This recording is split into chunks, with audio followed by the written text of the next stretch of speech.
नमस्कार, मैं ज्योति यादव और आप देख रहे हैं हिंद समाचार। राजनीतिक गलियारों में एक किंग मेकर की तरह अगर कोई देखा जाता है तो उसमें कोई दो राय नहीं है। नीतीश बाबू बिहार के सीएम किंग मेकर के तौर पर देखे जाते हैं और आपने देखा कि लोकसभा चुनाव के बाद किस प्रकार से नीतीश और नायडू पे सभी की निगाहें गड़ी हुई थी।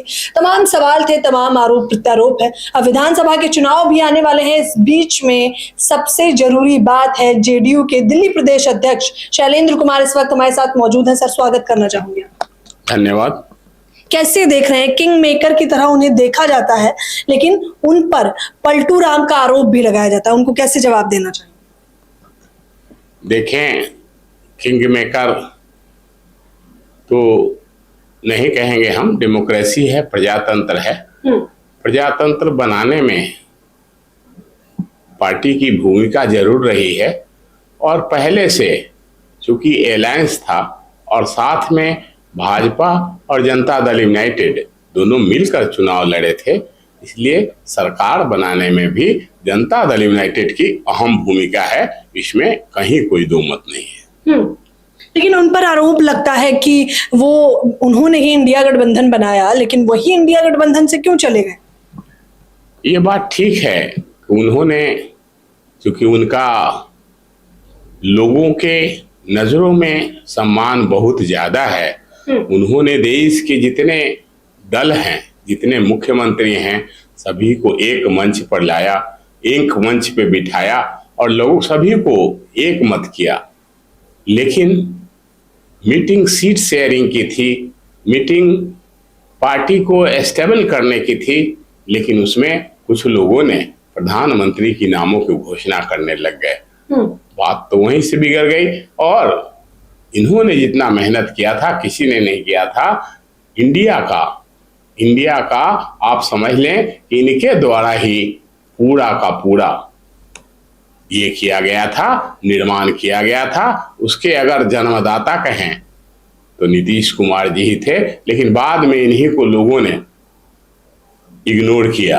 परिणाम ये हुआ कि ये वहां से सम्मान के साथ वापस आ गए और पुनः अपने पुराने जगह एनडीए में पुनः शामिल हो गए। सर, कैसे देखते हैं? एक सवाल जो बार बार उठाया जाता है कि ये सरकार जो बनी है एनडीए की, ये 6 महीने भी नहीं चल पाएगी। राहुल गांधी ने कहा जब चाहे तब सरकार गिरा सकते हैं। नीतीश बाबू अगर पलटी मार दे तो ये संभव है?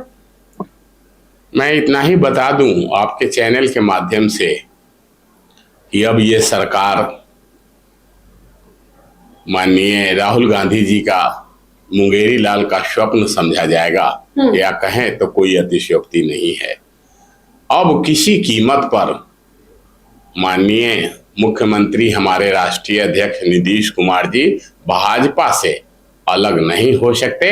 भाजपा के साथ नीतीश कुमार और उनकी पार्टी, हम सभी लोग भाजपा के साथ हैं और भाजपा के साथ मजबूती से रहेंगे। अब कहीं जाने का कोई प्रश्न नहीं है। ये सब जो लोग इस तरह की भ्रांतियां फैला रहे हैं, इस तरह की बातें कर रहे हैं, वो एक अफवाह या बात ये करने के अलावा और कुछ नहीं है। आने वाले विधानसभा चुनावों के लिए क्या क्या तैयारियां हैं जेडीयू की? आने वाले विधानसभा के लिए हम लोग दिल्ली के 70 विधानसभाओं में मजबूती से काम कर रहे हैं। 17 विधानसभाओं में हम लोग बूथ स्तर से लेके जिले स्तर से लेके प्रदेश स्तर तक मजबूती से काम कर रहे हैं। हमारा संगठन करीब करीब तैयार है और हम लोग चुनाव लड़ने के लिए, चुनाव में आने के लिए, मैदान में उतरने के लिए तैयार हैं।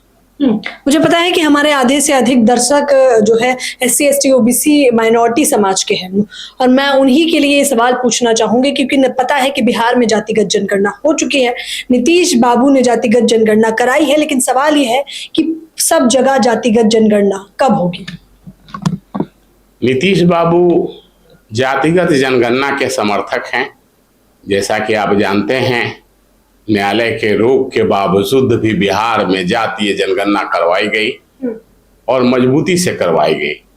नीतीश जी जातिगत गणना के पूर्ण समर्थक हैं और अगर अवसर मिला, नीतीश जी को कभी अवसर मिला भारत सरकार में या सलाह देने की बात होगी, या जब भी भारत सरकार में उनकी सलाह की आवश्यकता होगी या देनी होगी, तो नीतीश कुमार जी बढ़ चढ़ के हिस्सा लेंगे और वो चाहते हैं कि जातीय गणना पूरे देश में सभी राज्यों में लागू की जाए। लेकिन सर क्या बीजेपी ऐसा चाहती है? बीजेपी क्यों नहीं चाहेगी? बीजेपी भी चाहती है और आगे आने वाला दिन में आप देखेंगे कि बीजेपी भी हम लोगों के साथ मिल करके पूरे देश में, देश के सभी राज्यों में जातीय गणना करवा रही है। तेजस्वी यादव ने कहा कि क्या नीतीश कुमार की गारंटी मोदी जी ले सकते हैं? उनकी गारंटी कोई ले सकता है? वो अपनी गारंटी दे सकते हैं क्या? उनकी अपनी ही कोई गारंटी नहीं है तो दूसरी की गारंटी मांगने का उनको क्या अधिकार है? तेजस्वी जी की अपनी कोई गारंटी है? उनकी तो अपनी ही कोई गारंटी नहीं है। वो तो परिवारवाद में लिप्त हैं, पूरा परिवार इसमें लगा हुआ है। ये एक प्राइवेट कंपनी के रूप में है, प्राइवेट लिमिटेड कंपनी के रूप में काम कर रही है। इनके बहन, इनके भाई, इनके जो भी रिश्तेदार हैं सभी लोग राजनीति में हैं। और इस बार भी आपने देखा कि दो बहनें लोकसभा में चुनाव लड़ रही थी, एक पाटलिपुत्रा से जीत गई और दूसरा छपरा से हार गई। इसलिए अपना ही उनका कोई ठिकाना नहीं, अपनी ही कोई गारंटी नहीं है, तो दूसरे की गारंटी की बात करना तो हम बेईमानी समझते हैं। अरे तमाम सवाल बीच में तो आप ये मानिए कि इंडिया गठबंधन के तमाम नेता कहने लगे कि नीतीश बाबू अगर हमारी पार्टी में आ जाए तो पीएम पद का चेहरा भी उन्हें बना दे। नीतीश बाबू अब जिस तरह से अपने विचारों से मजबूत हैं, जिस तरह से निर्णय उनका मजबूत है, अटल हैं, अडिग हैं, अगर कोई स्वर्ग का भी रास्ता दिखाने को तैयार हो, अगर कोई प्रधानमंत्री से ऊपर की भी बात करे, तब भी अब नीतीश कुमार एनडीए छोड़कर किसी कीमत पर वापस नहीं आने वाले। अब आजीवन एनडीए के साथ रहेंगे, जीना वहां मरना वहां, इसके सिवा जाना कहां, इस सिद्धांत पे अटल है। जीना वहां मरना वहां, इसके सिवा जाना कहां, ये लाइन मुझे लगता है एक पंच लाइन के तौर पर दर्ज कराई जाएंगी, क्योंकि जिस प्रकार से दिल्ली प्रदेश अध्यक्ष शैलेंद्र कुमार का सीधे तौर पर ये कहना है कि अब नीतीश बाबू कहीं नहीं जाएंगे। आखिर में दर्शकों को आप क्या कहना चाहेंगे? हम दर्शकों को यही कहना चाहेंगे कि इस भ्रम से और लोग जो दिग्भ्रमित कर रहे हैं यहाँ की जनता को, उससे दूर हो जाएं। अब देश हित में, राष्ट्र हित में, जनहित में और प्रदेश हित में भी नीतीश कुमार एनडीए के एक पार्ट हैं, एनडीए के एक अंग हैं, एनडीए में ही रहेंगे। आप सभी लोग देश हित के लिए, राष्ट्र विकास के लिए, राज्य विकास के लिए, जनहित में आप सभी लोगों को चाहिए, पूरे देशवासियों से मैं अनुरोध करता हूं, प्रार्थना करता हूं कि आप सभी लोग एनडीए को अपना समर्थन दें और एनडीए को हर जगह मजबूत बनाएं। एनडीए को अपना समर्थन दें और एनडीए को आप हर जगह मजबूत बनाएं। हमसे बातचीत करने के लिए सर आपका बेहद शुक्रिया। बहुत बहुत धन्यवाद, आपको भी बधाई। कैमरामैन देव के साथ ज्योति यादव, हिंद समाचार।